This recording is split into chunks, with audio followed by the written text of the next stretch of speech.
Maestros y maestras, bienvenidos a una nueva jornada del Programa de Desarrollo de las Competencias Tecnológicas para el ejercicio de la docencia en la nueva normalidad. Hoy hablaremos de la planificación de las clases y del análisis de los recursos digitales didácticos para complementar esa docencia. Volveremos a hablar de las modalidades sincrónica y asincrónica y el rol del currículum desde esta perspectiva. De ello nos hablará la maestra Laura Amelia Núñez.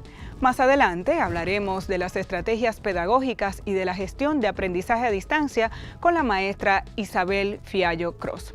Iniciamos con el rol del currículum con la maestra Laura Amelia Núñez.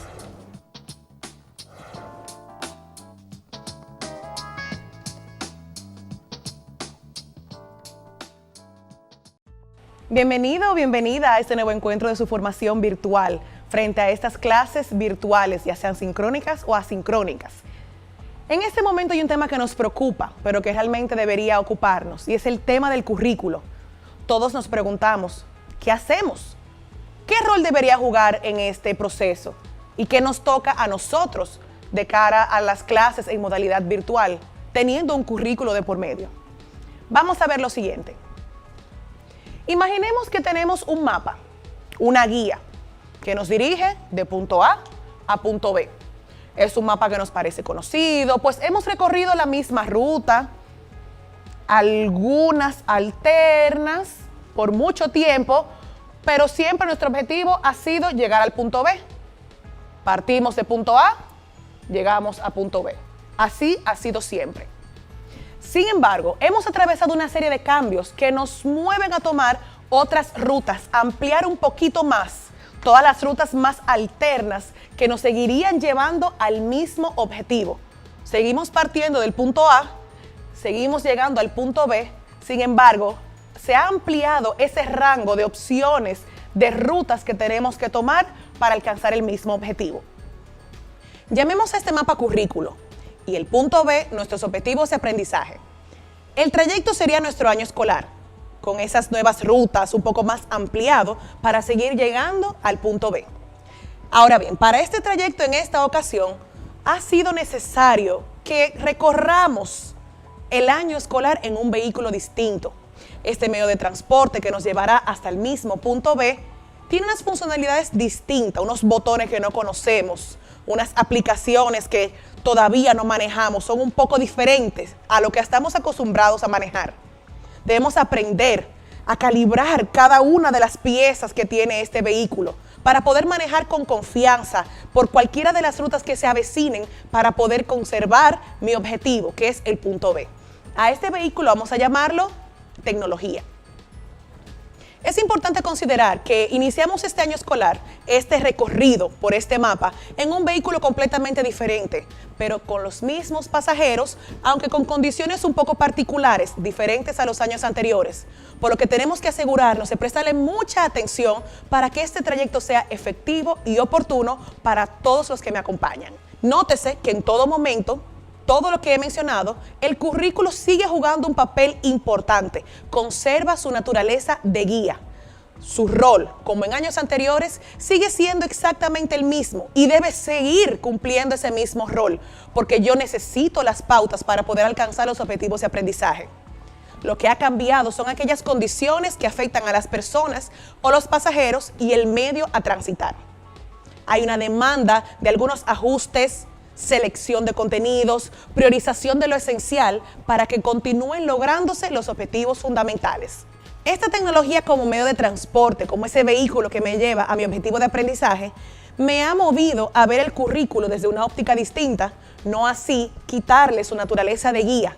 Ver esa calibración de lo necesario para poder satisfacer las necesidades de nuestros estudiantes y que los objetivos puedan ser alcanzados. Esta tecnología ocupa esa segunda posición, no la primera, porque me permite alcanzar el objetivo. La tecnología no es un fin en sí misma, sino un medio. Nosotros tenemos una tendencia de replicar lo conocido. Como es algo a lo que estamos acostumbrados, buscamos aquello que nos parezca familiar, que sea similar o normal, porque nuestro primer instinto es tomar nuestras clases que damos en el aula y montarlas a través de la pantalla o en un cuadernillo.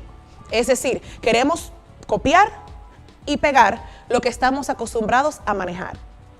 A lo mejor puede que logremos la réplica de algunas actividades de nuestra práctica docente. Sin embargo, la mayoría de nuestras clases nunca van a encajar en la pantalla si no pasan por ese proceso de transformación. Hay unas adecuaciones que tengo que hacer bien intencional para poder lograrlas y así mi clase pueda ser efectiva y oportuna y me permita de una mejor manera alcanzar los objetivos de aprendizaje.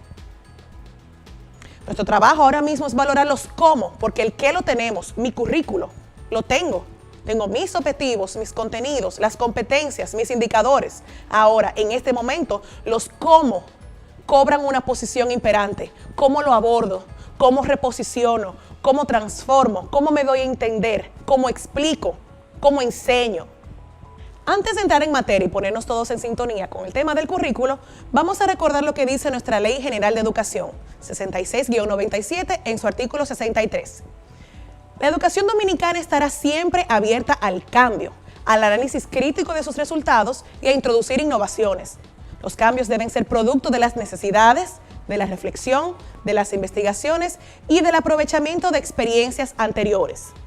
Este es el momento idóneo para darle vida a lo que dice nuestra Ley General de Educación, en el cual tenemos que aprovechar esa oportunidad de abrirnos al cambio y darnos el chance de innovar en esas rutas alternas que en algún momento teníamos miedo de recorrer porque no sabíamos cómo entrar, pero este vehículo en el que nos acabamos de montar nos recuerda que tenemos que ser coherentes con nuestro proceso de enseñanza-aprendizaje, que tenemos esta realidad que la veíamos muy lejana, pero que la tenemos frente a frente. Y para ser coherentes en este proceso de enseñanza-aprendizaje, tenemos que hacerlo, pues nuestra labor como maestros es poder modelar a nuestros estudiantes esa reacción o actitud frente al cambio, frente a la innovación, frente a los nuevos retos y a la resolución de problemas. Los cambios surgen producto de las necesidades.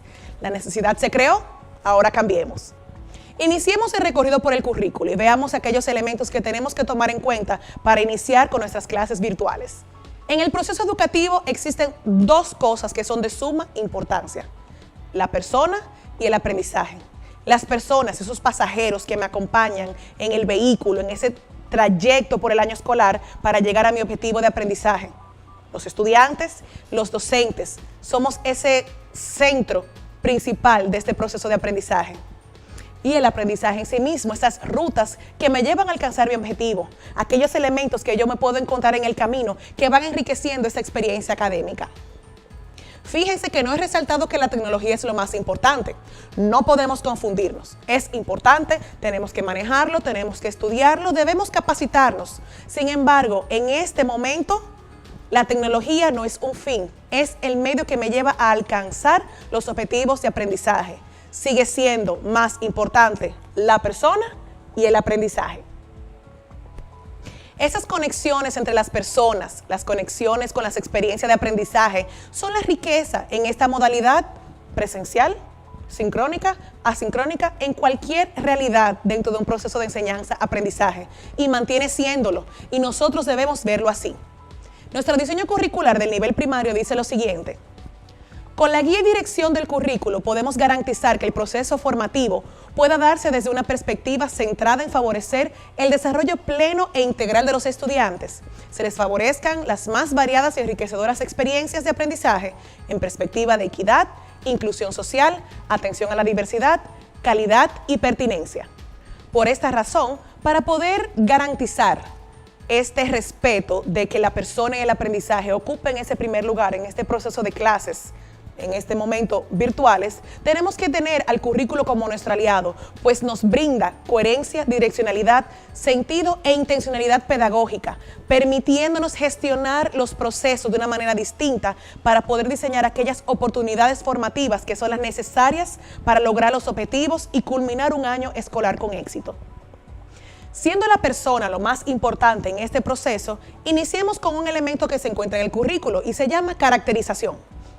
Para poder responder de manera oportuna a las necesidades de mi audiencia, de esos pasajeros que me acompañan, tengo que tener el conocimiento de todas sus características. Esto implica saber desde desarrollo humano, cognición, desarrollo motriz, desarrollo socioemocional, hasta el clima, entorno y la realidad que les rodea. Es importante tomar en cuenta que el estudiante que yo tenía enfrente en un aula presencial es completamente distinto al estudiante que tengo detrás de la pantalla. Cuando lo tengo en el salón de clases, hay una serie de elementos que yo pudiera controlar. Sin embargo, en esta modalidad virtual hay una serie de elementos que se agregan y que no necesariamente están a mi alcance poder calibrar para lograr con éxito esos objetivos. Pensemos en un niño de 5 o 7 años o hasta un adolescente. 30 minutos de clase, 40 minutos de clase en un salón, en un aula física. Yo puedo tener control de los distractores, puedo utilizar palabra acción, vamos, párate, vamos, siéntate, ven, acompáñame, préstame atención, reduzco los ruidos, quito elementos, agrego elementos, me tienen ahí presente. Sin embargo, detrás de la pantalla, a través de un cuadernillo, hay cosas que se me escapan. No tengo control de sus emociones por situaciones que pasan en la casa, no tengo control del ruido, de los distractores, de la familia que le cruza por detrás, de que perdieron el internet, de que perdieron las ganas de estar ahí, de que no tienen algún material para yo poder facilitárselo.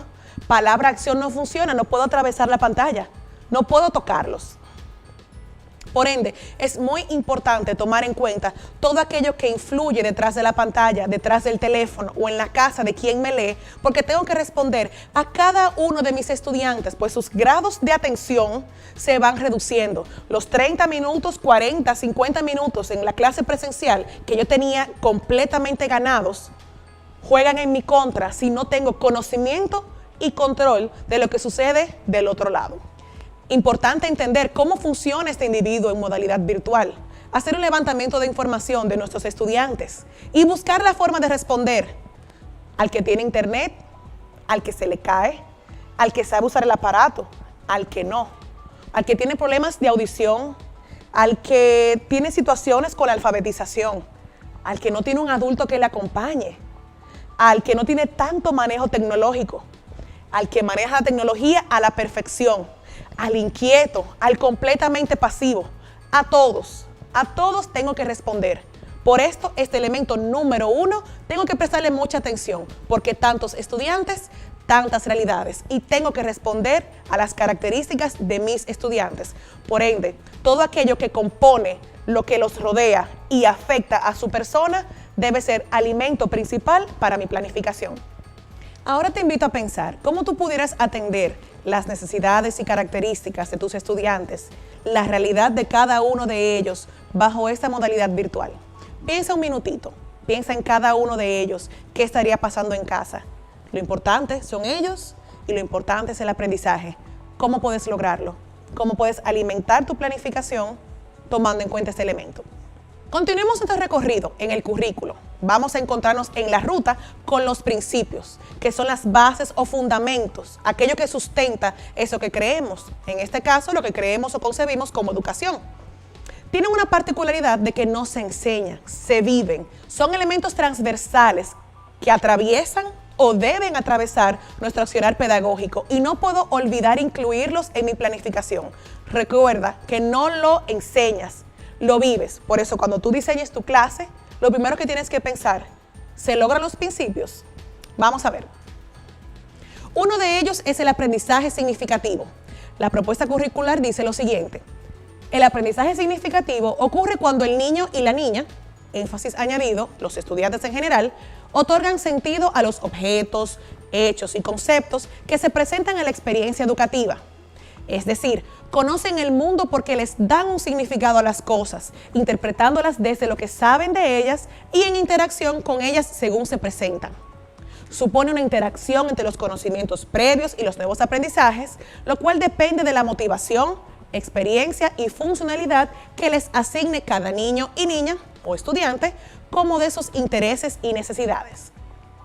Para poder garantizar ese aprendizaje significativo, que no hay edad para limitar esa propiciación de ese momento de significado en las clases, yo tengo que promover un aprendizaje activo que involucre al estudiante, facilitar ejemplos concretos, utilizar elementos del entorno, actividades que le hagan sentido, diseño de actividades relevantes y lúdicas que los involucren, que promuevan un aprendizaje activo, no un aprendizaje pasivo, que se trate de ellos, no de que aprendan un contenido, sino que construyan un aprendizaje.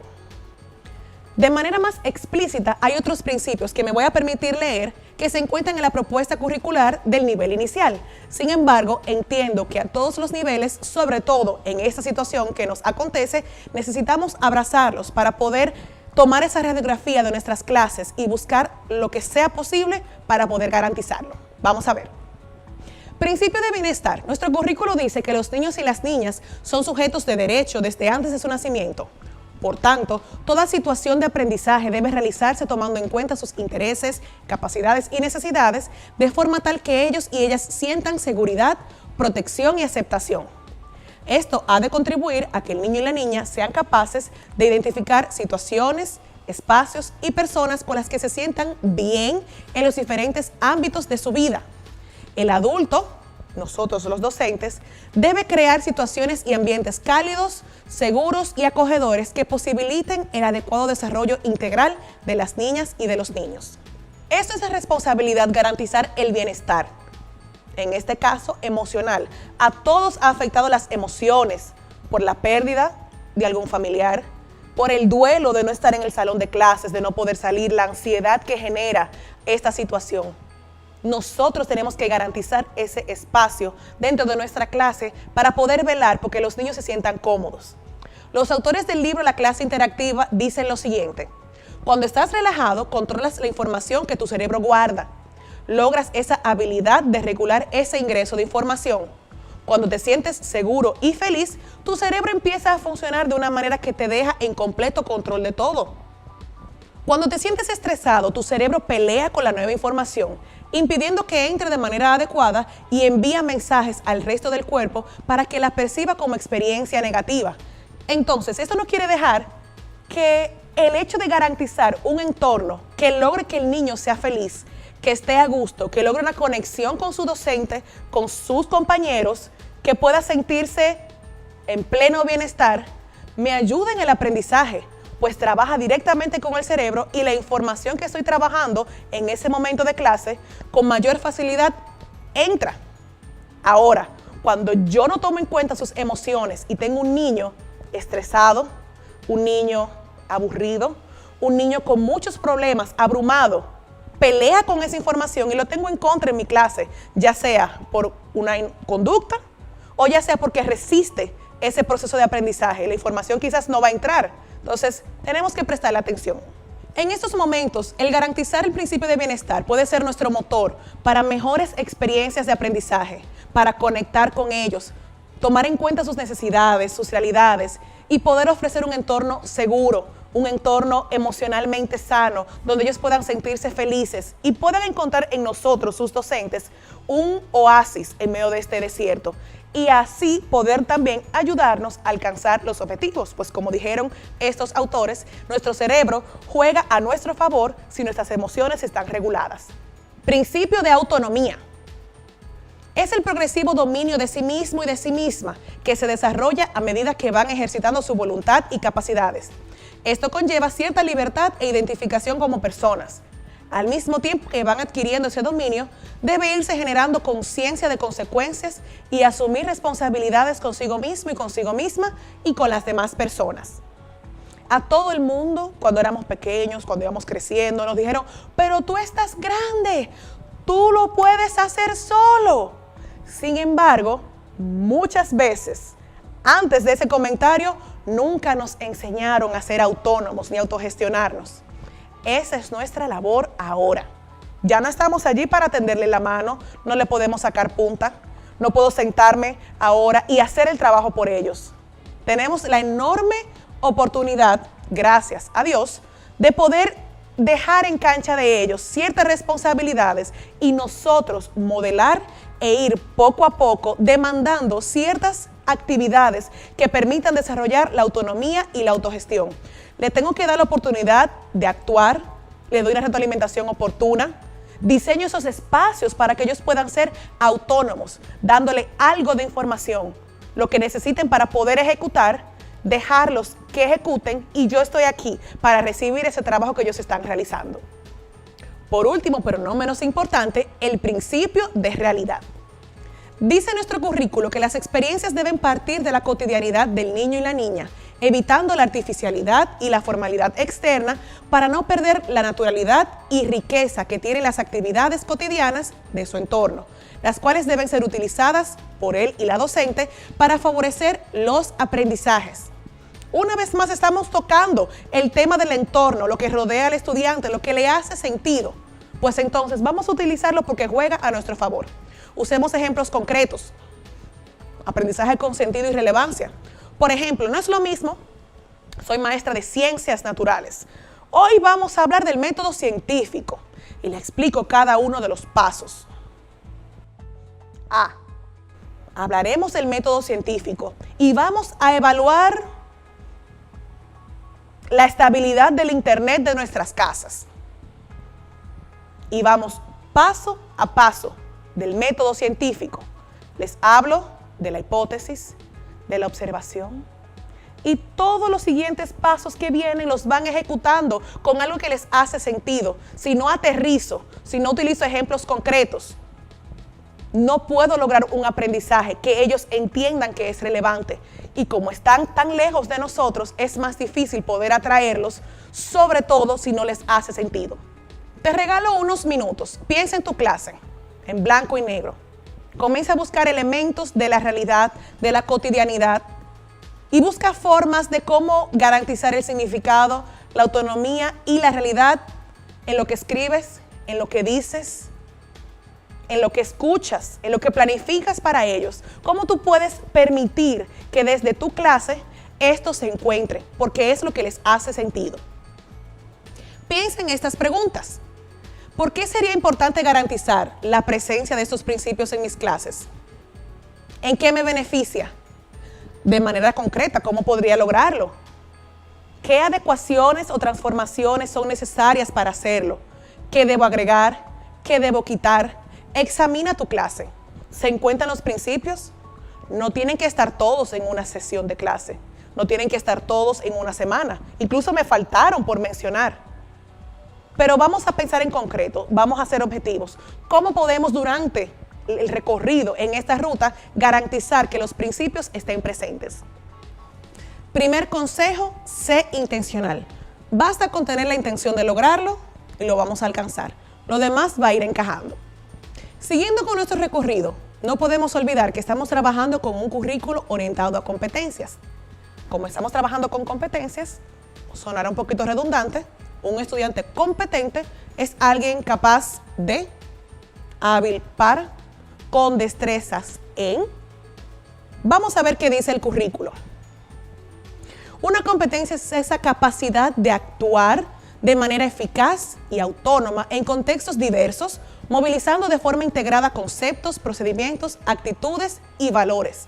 Estas se desarrollan de forma gradual en un proceso que se mantiene a lo largo de toda la vida. Un currículo orientado por competencias implica que el objetivo no está en el manejo de la información, de un concepto o del dominio de un contenido, más bien en el logro de una habilidad. Nos preguntamos cómo podemos lograrlo entonces en esta modalidad. Pensando, número 1, que diseñamos actividades para que se logren habilidades para la vida. Tener claro la competencia que quiero desarrollar, cuál es ese indicador de logro, pensar en qué herramientas van a complementar mi clase y me van a apoyar a alcanzarlo y cuáles serían las evidencias de aprendizaje. Además, tenemos que ser conscientes de la realidad que vivimos hoy en día. ¿Qué tenemos? ¿Qué no tenemos? ¿Con qué contamos? ¿Con qué cuenta el estudiante? Pues nosotros tenemos que velar por el logro de esas competencias y tener claros que tiene que haber una acción por parte del estudiante. Tengo que escoger sabiamente las competencias primordiales para poder incluirlas en mi trabajo y que esta modalidad me permita desarrollarla.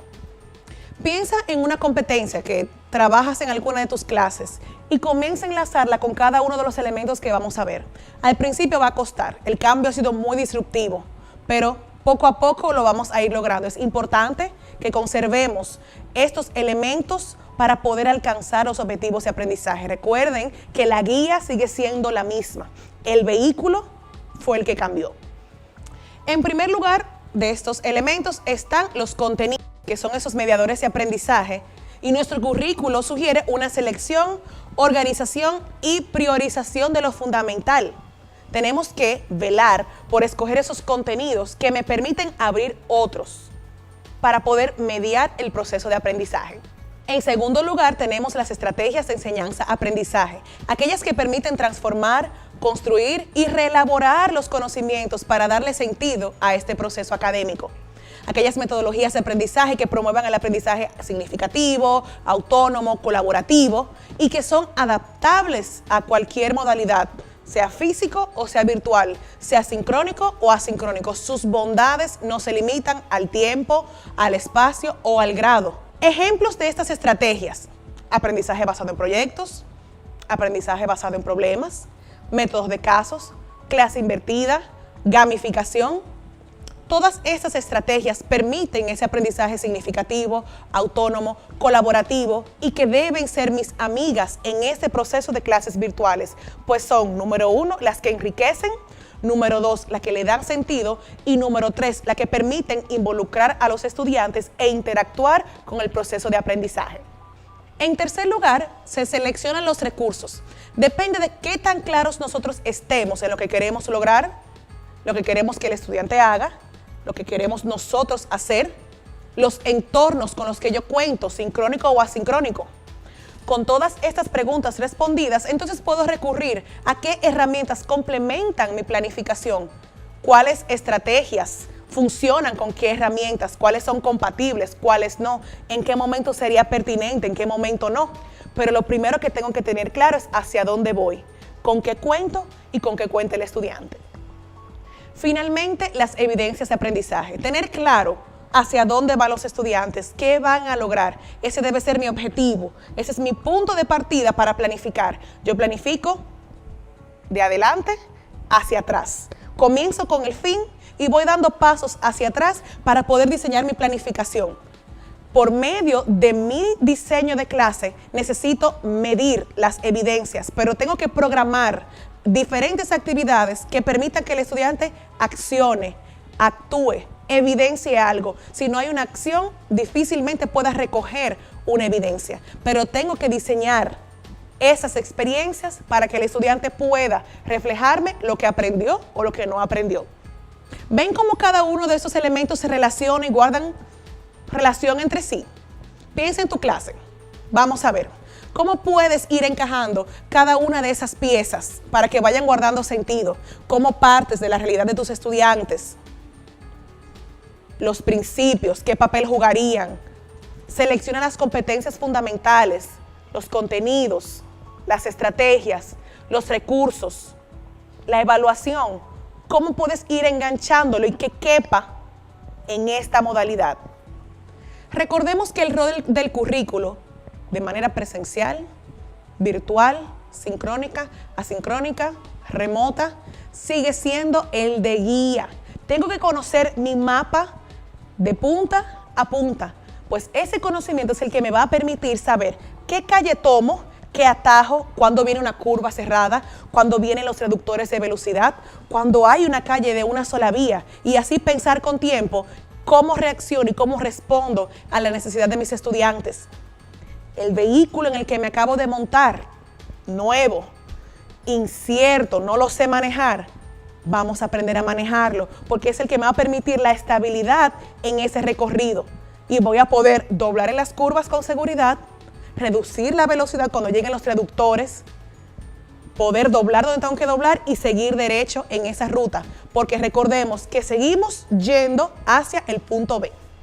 Ahora, ¿qué nos toca a nosotros? Tomar el currículo en nuestras manos, tomar ese mapa, esa guía, conocerlo de principio a fin. Vamos a seleccionar, prioricemos aprendizajes fundamentales, competencias esenciales, aquellas competencias que permiten el logro de otras competencias, que abre la puerta a otros contenidos, que va a permitir que cuando desarrolle esta, otros van a ir cayendo por su propio peso. Priorizar aquellas que permiten construir otros aprendizajes, fortalecer habilidades emocionales y responder al contexto inmediato. Todo esto mediante la integración de los contenidos que promuevan un aprendizaje integral y multidisciplinar y asegurar que el proceso de aprendizaje sea lúdico y relevante. Los quiero dejar con esta frase de Julio Cavero que dice: las tecnologías, independientemente de lo potentes que sean, son solamente instrumentos curriculares y, por tanto, su sentido, vida y efecto pedagógico vendrá de las relaciones que sepamos establecer con el resto de los componentes del currículum, independientemente del nivel y acción formativa a la que nos refiramos. Y es que su verdadero potencial surge cuando los concretamos como mediadores de aprendizaje. Julio Cavero lo dice bastante bien. Recordemos que cuando conocemos el currículo, cuando utilizamos ese instrumento curricular, la tecnología me permite darle vida, pero parto de mi guía, parto de mi mapa, parto de esa instrucción que es la que me da la luz para llegar de punto A a punto B. Tarea. Tenemos una asignación para el siguiente encuentro. Tomen notas. Deben identificar la asignatura que quieren trabajar en modalidad virtual, elegir un tema, una unidad, un eje temático. De ese tema, redactar cuál sería la competencia, los indicadores de logro, los contenidos. Identificar algunos recursos educativos que usted conozca hasta ahora y que se pudieran utilizar para complementar.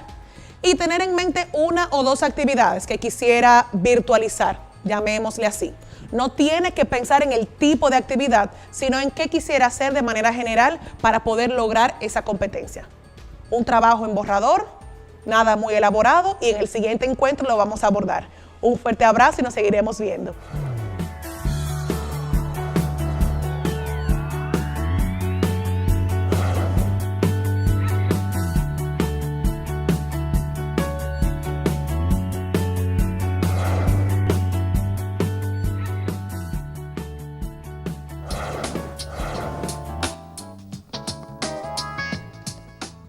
Hola de nuevo, ¿cómo están? ¿Hicieron su tarea? Espero que sí, porque los elementos que solicité en el encuentro anterior los vamos a estar utilizando en el transcurso de este encuentro completo. Espero que podamos iniciar con mucha energía este módulo de planeación para el logro de competencias y conocimientos fundamentales. Iniciemos. Primero que todo, vamos a situarnos en nuestro punto de partida. Vamos a cambiar el paisaje de la educación. Veamos este video. Quería preguntar primero si hay alguien en esta sala que no haya visto la nieve. Todos hemos visto la nieve, perfecto. Hace exactamente 20 años, 2 meses y 13 días que di mi primera clase. Y me acuerdo perfectamente. Yo estaba sentada en mi mesa de becaria en el Departamento de Arte y Educación de la Universidad Complutense de Madrid, donde aún trabajo, y mi jefe se me acercó y con un dedo puntiagudo me señaló y me dijo: María, mañana tienes que dar tu primera clase.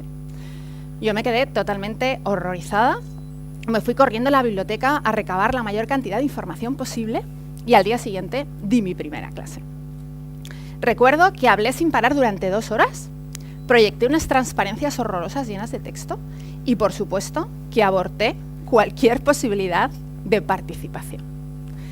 ¿Cuál fue, por lo tanto, el resultado de esa clase? Pues el resultado fue que nadie aprendió. Yo hacía como que enseñaba, mis estudiantes hacían como que aprendían y entre todos lo que hacíamos era poner en funcionamiento una farsa donde el aprendizaje no sucedía. Aquel día nadie aprendió, ni tampoco aprendieron nada los estudiantes que tuve durante los 10 años restantes, hasta que en el año 2011, paseando por una de mis librerías favoritas en Madrid, encontré un libro que me llamó muchísimo la atención. El libro se llamaba El proyecto Facebook y la posuniversidad y era del filósofo argentino Alejandro Piscitelli. Recuerdo perfectamente coger el libro, abrirlo y como una frase emergió hacia mí, una frase que cambió totalmente mi forma de entender la educación y de entender la vida. Y esta frase decía que las energías no han de ponerse solo en lo que transmitimos, sino en la arquitectura de su transmisión. Esa frase hizo que yo me diera cuenta que estaba poniendo toda mi energía en el qué en vez de estar poniéndola en el cómo. Esa frase hizo que me diese cuenta que yo les estaba pidiendo a mis estudiantes que fuesen horizontales mediante una estructura absolutamente vertical. Y esa frase hizo que me diese cuenta que el verdadero problema que tenemos los profesores y profesoras del siglo XXI no es la brecha de los contenidos, que para eso ya tenemos a Google, ni la brecha tecnológica, sino que el verdadero problema que tenemos es la brecha metodológica. Es decir, cómo vamos a diseñar las experiencias para que el aprendizaje verdaderamente suceda. Entonces decidí poner en funcionamiento una revolución en mi docencia, pero no quería hacer una revolución muy sangrienta y llena de cadáveres, sino más bien algo tranquilo y pausado, y por lo tanto me puse muy contenta cuando encontré el término microrevolución y decidí poner en funcionamiento 5 microrevoluciones. La microrevolución número 1 tiene que ver con el inconsciente. Tiene que ver con la idea que yo llevaba firmemente anclada en mi cabeza aquel primer día de clase, según la cual yo pensaba que lo que yo decía era exactamente lo que mis estudiantes aprendían. Pero resulta que me fui un día con unas amigas al cine y vimos una película y después nos fuimos a un café. Y cuando estábamos en el café empezamos a hablar de la película y nos dimos cuenta de que todas habíamos visto una película diferente. Esto me llevó a enunciar la primera microrevolución, que dice que lo que los profesores enseñamos no es lo que los estudiantes aprenden. Tenemos que aceptar al inconsciente como el tercer participante del acto pedagógico. Y los profesores y profesoras del siglo XXI tenemos que aceptar también la idea de que nuestros estudiantes, y tal como está ocurriendo aquí, aprenden todos de manera completamente diferente e individual unos de otros. Estoy segura de que la mayoría de los que estamos aquí nos definimos como demócratas, ¿verdad? Y es que esta idea de la democracia entronca con la segunda microrevolución, que tiene que ver con el poder. Tiene que ver con otra idea que yo llevaba firmemente anclada en mi cabeza aquel primer día de clase, según la cual yo era la única depositaria del poder y no lo podía compartir de manera alguna con mis estudiantes. Hasta que me acordé de don Genaro. Don Genaro era un profesor maravilloso que yo tenía cuando era pequeña. Era un profesor simpático, era un profesor empático, era un profesor que te atendía cuando tenías un problema, pero todo eso ocurría cuando don Genaro estaba en el patio, porque cuando don Genaro entraba en el aula y cerraba la puerta, se convertía en un auténtico ogro. Esta imagen de don Genaro me llevó a enunciar la microrevolución número 2, que dice que los profesores no solo debemos de parecer democráticos, sino que tenemos que serlo. Los profesores y profesoras del siglo XXI no podemos parecer demócratas en el patio y ser profundamente antidemocráticos en el aula. Tenemos que empezar a trabajar por comunidades de aprendizaje y tenemos que darnos cuenta que el conocimiento en un aula se genera en 3 direcciones. Hay una dirección que es la tradicional, profesor-estudiante, pero también hay una dirección que tenemos que aceptar, que es estudiante-profesor, y por supuesto que tenemos que aceptar la dirección estudiante-estudiante. Ahora que ya estamos casi al final del evento y que lleváis mucho tiempo sentados en esas butacas, seguro que os duele un poco el cuerpo, ¿verdad? Pues este dolor tiene que ver con la microrevolución número 3, cuyo tema central es el cuerpo. Todos los que estamos aquí, en algún momento de nuestras vidas hemos sentido en clase esa sensación de que nuestro cuerpo no es que es más que un apéndice de nuestra cabeza, y eso es exactamente lo que me ocurrió también ese primer día de clase, en el que pensé que mis estudiantes solamente pondrían en funcionamiento su cerebro. Pero al mismo tiempo me acordé de algo que me ha pasado muchas veces en mi vida como estudiante y que estoy segura de que a vosotros también os ha pasado esto, y es esa sensación horrorosa cuando tienes muchísimas ganas de ir al baño y al mismo tiempo tienes muchísima vergüenza de levantar la mano para pedir permiso y salir de clase, ¿no? Esto es lo que yo llamo el momento vejiga. Bueno, pues el momento vejiga me hizo enunciar la microrevolución número 3, que dice que no pensamos con la cabeza, pensamos con el cuerpo. Los profesores y profesoras del siglo XXI no podemos tener el cuerpo por un lado y la cabeza por otro, tenemos que unirnos, y esto nos va a llevar a repensar los mobiliarios y los espacios, a repensar los tiempos y a aceptar los afectos y las emociones como elementos consustanciales del proceso de enseñanza-aprendizaje. Ahora os quería enseñar esto que tengo aquí. Me imagino que todos sabéis lo que es, me imagino que todos os habréis mareado alguna vez en un avión y os han dado esta bolsita, por si queréis vomitar. Y es que esta bolsa me recuerda mucho a un ritual que yo he puesto en funcionamiento muchas veces en mi vida como estudiante y que también he puesto en funcionamiento o he mandado poner en funcionamiento en mi vida como profesora, y es el ritual de la educación bulímica. ¿Hay alguien en esta sala que no haya deglutido información el día antes de un examen, la haya vomitado en el examen y se haya olvidado absolutamente de la información cuando haya terminado el examen? Todos lo conocéis bien, ¿no? Pues este ritual de la educación bulímica tiene que ver con la cuarta microrevolución, que tiene que ver con la experiencia, pero no con cualquier experiencia, tiene que ver con la experiencia de aburrimiento, de profundo aburrimiento que yo he sentido muchas veces en mis aulas cuando era pequeña. Y al mismo tiempo, esta experiencia de aburrimiento, que yo aquel primer día de clase pensaba que era la que tenía que ocurrir. Hasta que me vino a la cabeza también un recuerdo de infancia, un recuerdo en el que yo fui con mi padre al fútbol. Recuerdo perfectamente que lo que estaba ocurriendo en el campo me daba absolutamente igual.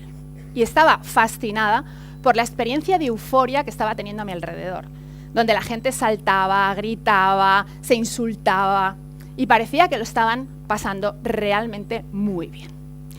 Pues esta experiencia de euforia me hizo enunciar la cuarta microrevolución, que dice que no quiero malgastar mi tiempo en estudiar porque lo que quiero es aprender. ¿Y cómo es aprender? Cuando realmente aprendemos es sexy, ¿no? Es una cosa que está relacionada con el placer, está relacionada con la motivación, con la efervescencia, con la sorpresa. Y esto es lo que tenemos que hacer los profesores y profesoras del siglo XXI.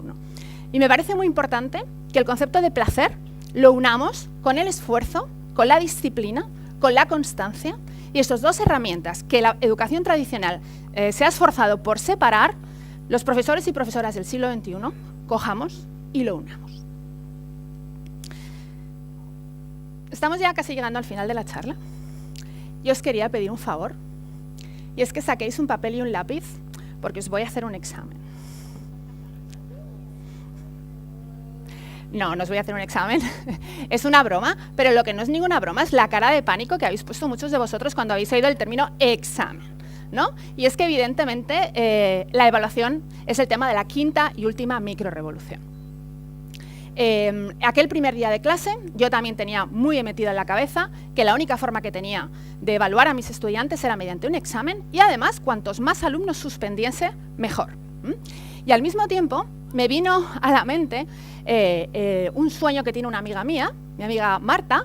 Mi amiga Marta tiene un sueño recurrente según el cual se muere y no puede llegar a un examen. Y le causa mucho más ansiedad no llegar al examen que morirse, ¿no?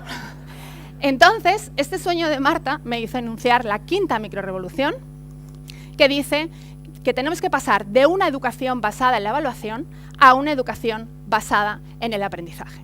Los profesores y profesoras del siglo XXI no podemos seguir aterrorizando a nuestros estudiantes mediante exámenes. Tenemos que descentrar la evaluación del centro del proceso, tenemos que convertirla en investigación y tenemos que diseñar métodos alternativos al numérico a la hora de representar el aprendizaje.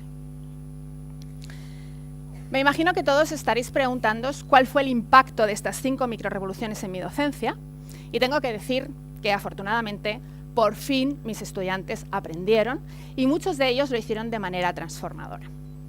Y esto es básicamente lo que me ha traído hasta aquí. Yo estoy aquí para hablar con vosotros, para compartir una idea, y la idea principal es que tenemos que parar la farsa. Los profesores y profesoras del siglo XXI no podemos seguir fingiendo. Tenemos realmente que conseguir que el aprendizaje suceda. Y para esto, estas 5 microrevoluciones pueden ser un buen punto de partida. Recordemos que consisten en incorporar el inconsciente, en incorporar la democracia, en incorporar el cuerpo, incorporar el placer frente al aburrimiento y descentrar la evaluación del centro del proceso. Puede que algunos de vosotros y de vosotras estéis pensando que todo esto es súper bonito, súper divertido, pero que es imposible llevarlo a la práctica. Y también estoy aquí para deciros que no solo es posible, sino que es necesario, y hay muchos profesores y muchas profesoras que ya lo están llevando a cabo en su día a día. Y esto es básicamente con lo que quiero terminar. Quiero recuperar en este momento la frase que os he hecho al principio de la charla, porque si todos hemos visto una tormenta de nieve, sabemos que al principio caen unos cuantos copos que no tienen mucha importancia, pero después van cayendo cada vez más y más copos, hasta que al final una gran cantidad de copos logran cambiar el paisaje. Y quiero compartir para terminar con vosotros una frase que me digo a mí misma todas las mañanas cuando me levanto, y es que si cada uno de nosotros llevamos a cabo una microrevolución al día, entre todos cambiaremos el paisaje de la educación. Muchas gracias. Como decía María, nuestro punto de partida es entender cuál es nuestro rol dentro del proceso de enseñanza-aprendizaje. Y en este justo momento de una educación virtual que es un poquito extraña para nosotros, tenemos que recordar cuál es ese rol tan importante. Y como ella decía, somos los encargados de diseñar la arquitectura de nuestras clases y cambiar cada día el paisaje de la educación. Estamos en el momento idóneo para poder hacer ajustes, tomar decisiones y poder diseñar o rediseñar experiencias distintas y transformadoras para nuestros estudiantes. Lo que vivimos hoy en día nos ha movido a ejecutar algunos cambios en nuestras clases y es lo justo, porque como maestros nuestra labor es poder enseñar en una educación real y relevante. Es importante que no olvidemos que el estudiante al cual nos enfrentamos el día de hoy es completamente distinto al que hace muchos años teníamos en el salón de clases, incluso muy distinto al que estuvo con nosotros el año escolar pasado. Nuestra audiencia es muy particular. Tienen mayores conocimientos tecnológicos, facilidad de acceso a la información, un rango de atención muy selectivo, no así reducido, porque pueden estar con sus aparatos, escuchan, entienden y comprenden todo lo que les decimos, pero toman la decisión de qué escuchan, qué comprenden y qué retienen. Son más curiosos, son más interactivos. ¿Qué más? Piensa en tus estudiantes. ¿Qué otras características tiene el estudiante del día de hoy que tienes frente al salón de clases? O en este caso, ese que tienes frente a la pantalla. Ahora, la pregunta es, viendo ese estudiante del día de hoy, con todas las características que acabamos de mencionar, vamos a preguntarnos, ¿tenemos nosotros como docentes las características para enseñar a esos estudiantes? ¿Contamos con lo necesario para poder enseñar al curioso, al interactivo, al de muchas habilidades tecnológicas, al que tiene mucho acceso a la información? Nos enfrentamos a un currículo orientado a competencias. Tenemos que lograr desarrollar las competencias docentes que se esperan para nosotros en este siglo XXI y poder cumplir con esa función de arquitectos de esos puentes que pueden llevar a nuestros estudiantes a aprender a aprender. Vamos a recordar, ya que entramos en el tema de las competencias, lo que dice nuestra propuesta curricular. Una competencia es la capacidad para actuar de manera eficaz y autónoma en contextos diversos, movilizando de manera integrada conceptos, procedimientos, actitudes y valores. Nos permiten desempeñar adecuadamente una función, actividad o tarea. Por tal razón, al momento de planificar, nuestra tarea es poder diseñar situaciones de aprendizaje que permitan integrar esas competencias de diversas áreas académicas, eliminando la fragmentación de los contenidos. Para entender un poquito este tema de la planificación, ¿qué tal si nos vamos de viaje? Piensa en algún destino, el que tú quieras, dentro del país, fuera del país, cruzando los océanos, en este continente, donde tú quieras. Piensa en ese destino, te doy 10 segundos. Vamos a ver.